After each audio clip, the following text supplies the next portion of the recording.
We now go inside out as SNY NBA insider Ian Begley joins us from Boston. And Ian, let me ask you the question you asked Jalen Brunson. What was the biggest factor for this one unraveling for the Knicks in the third? You can point to a few things, Eamon. One of them was I think the Knicks let missed shots affect their effort on the defensive end. Tom Thibodeau mentioned that after the game, so that was something that really hurt them in the third. You could talk about former Knick Luke Kornet, 5 block shots, and I thought he really got this crowd going here at TD Garden. Crowd wanted to, really push this team along to a win without Jason Tatum. There was a lot of energy in the building at that point. And then Jalen Brunson, 5 fouls in the quarter. Celtics, 18 free throws in the quarter. So a lot of factors at play, none of them good for the Knicks.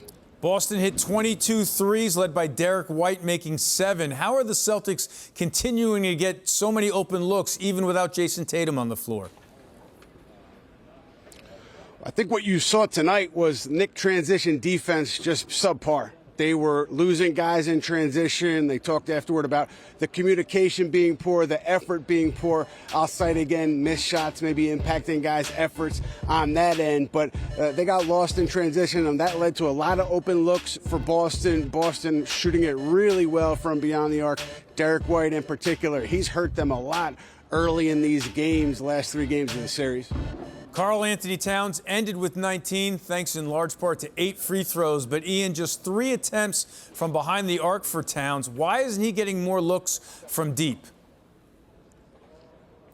Well, what you're seeing is Celtics go small on him, and then they're shading Luke Kornet as a second defender to him. So it's an important conversation after the game. Jalen Brunson said because they're sending the second defender there, if he's aggressive, it's good for us. Karl Anthony-Towns saying, I was just following the game plan, trying to do my best in terms of what we had mapped out. And he talked about trying to operate inside, just not getting the opportunity to shoot out there. So that's an adjustment the Knicks have to make. We saw them make that adjustment in the Detroit series. Karl Anthony-Towns coming out in Game 3 and shooting it really well. So maybe that's another adjustment we see going to Game 6 in New York, which to me, it's a must-win for the Knicks. You don't want to come back here Monday, Game 7 in Boston. Anything can happen, so the Knicks really have to take care of business Friday night at MSG. All right, Ian, let's quickly follow up on that. You know this team better than anyone. You know their mindset. What sort of did you pick up on their confidence level now that they have to head home for Game 6?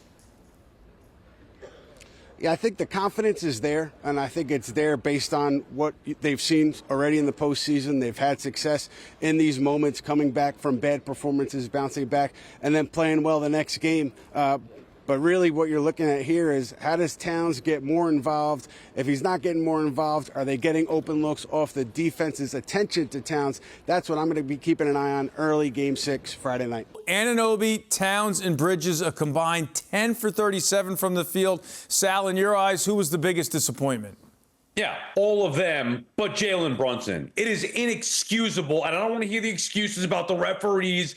Inexcusable that Jalen Brunson would foul out of a playoff game, a potentially clinching playoff game with over 7 minutes to go in the fourth quarter. Now, I've never seen 5 fouls in 1 quarter before from the superstar, and that's where the game got out of control in the third quarter. It was a tie game. So, yeah, I mean, none of those guys, Eamon, could shoot. It can't happen. Knicks were healthy. No excuses to me, but I'm going to go on Mr. Clutch and the superstar. You cannot put yourself in foul trouble in the third quarter the way that he did and then foul out with 7 minutes to go.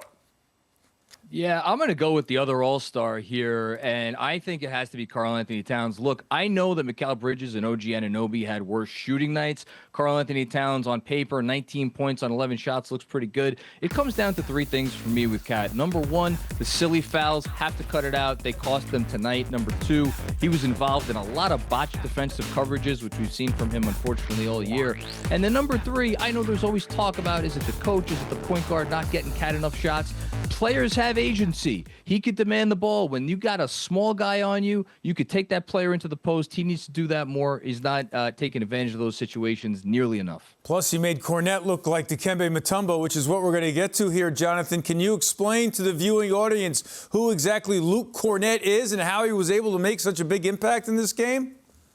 Well, longtime Knicks fans know exactly who Luke Kornet is. He started his career here with the Knicks, and he was pretty good. He's gotten a lot better.